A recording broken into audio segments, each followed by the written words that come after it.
అలాగే శాఖ మార్చులు సురేఖ గారికి హైదరాబాద్ మంత్రులు శ్రీ పొన్నం ప్రభాకర్ గారికి ఇక్కడికి నాతో పూర్తి అందరికీ శాసన మండలి సభ్యులందరికీ మాజీ మంత్రులకి కాంగ్రెస్ పార్టీ అనుబంధ సంఘాల అధ్యక్షులందరికీ కార్యవర్గ సభ్యులందరికీ ఈ కార్యక్రమానికి గుర్తించినటువంటి కాంగ్రెస్ నాయకులకి కార్యకర్తలందరూ కూడా ముందుగా హృదయపూర్వకమైనటువంటి నమస్కారాలు తెలియజేస్తూ మీ అందరికీ తెలిసిందే గత కొన్ని సంవత్సరాలుగా రాహుల్ పాదయాత్ర సందర్భం నుంచి కాశ్మీర్ వరకు కూడా పాదయాత్ర చేసినటువంటి సందర్భంలో ప్రతి ప్రాంతంలో కూడా ఈ రాష్ట్ర సంపద, ఈ దేశ సంపద, ఈ దేశ వనరులన్నీ కూడా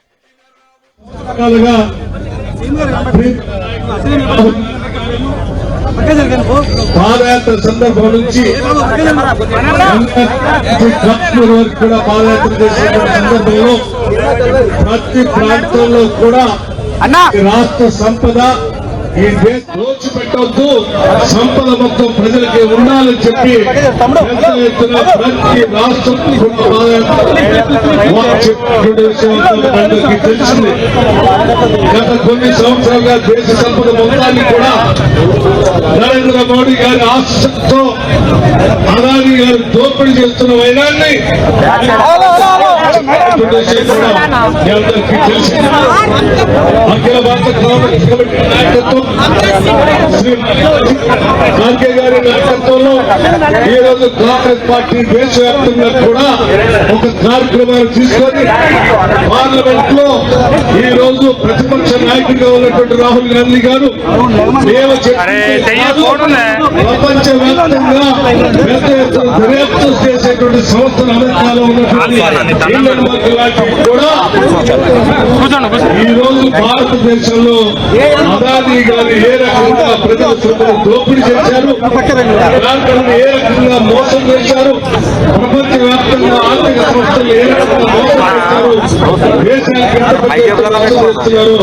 చాలా స్పష్టంగా వారు చెప్పారు. ఆ అంశాన్ని పార్లమెంట్ లో ప్రతిపక్ష నాయకులు రాహుల్ గాంధీ గారు లేవనెత్తి ఈ ప్రజల సొమ్మును దోపిడీ చేశారు, బ్యాంకులు ఏ రకంగా మోసం చేశారు, ప్రపంచ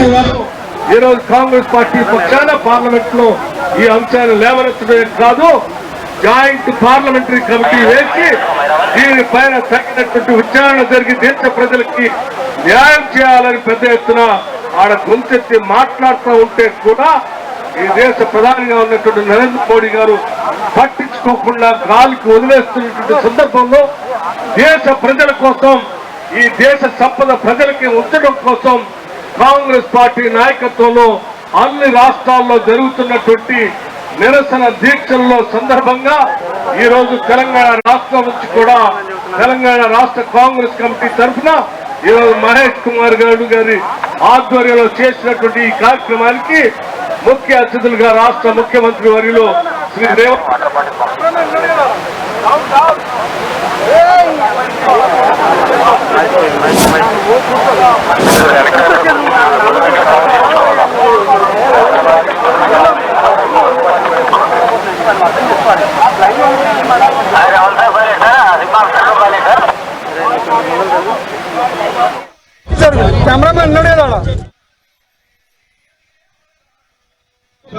పాల్గొనే రోజు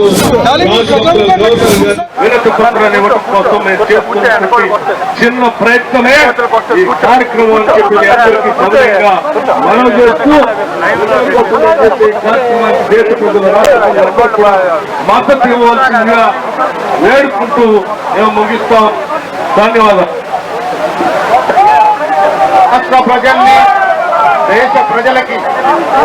తెలిసినటువంటి ఉద్దేశంతో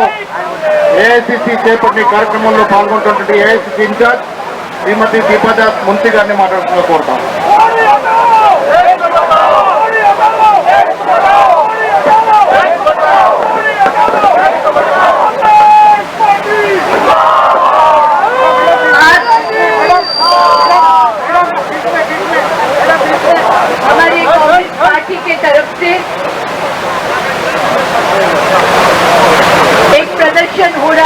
राजभवन में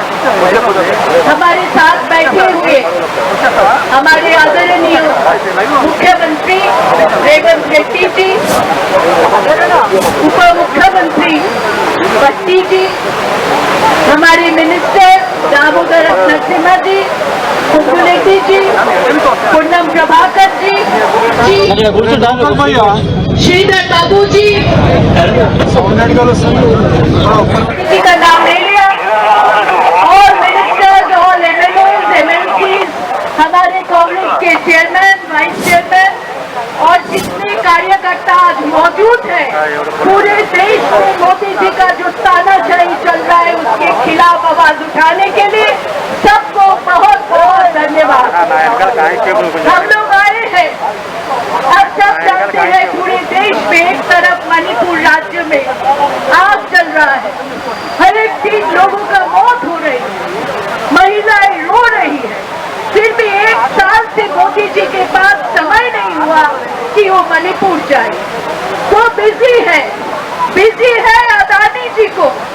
सिर्फ अदानी जी को आगे कैसे बढ़ाया जाए और देश की संपत्ति लूट कर अदानी जी को कैसे बेचा जाए, इसके लिए वो तैयार है। कहते हैं हमारे देश में कांग्रेस के जमाने में कोई काम ही नहीं हुआ, सब मोदी जी आके किए हैं, लेकिन जो भी काम आप देखिए, जितना भी रेल बनी, जितना भी IIT बनी, जितना भी संपत्ति रेलवे जितना भी देश की संपत्ति कांग्रेस के जमाने में बना है, कांग्रेस की सरकार के तरफ दिया हुआ है, और आज मोदी जी सब कुछ बेचने के लिए तैयार हो गए और जबरदस्ती अदानी जी को बेच गए। देखिए अदानी जी एक कंपनी चलाते हैं, वो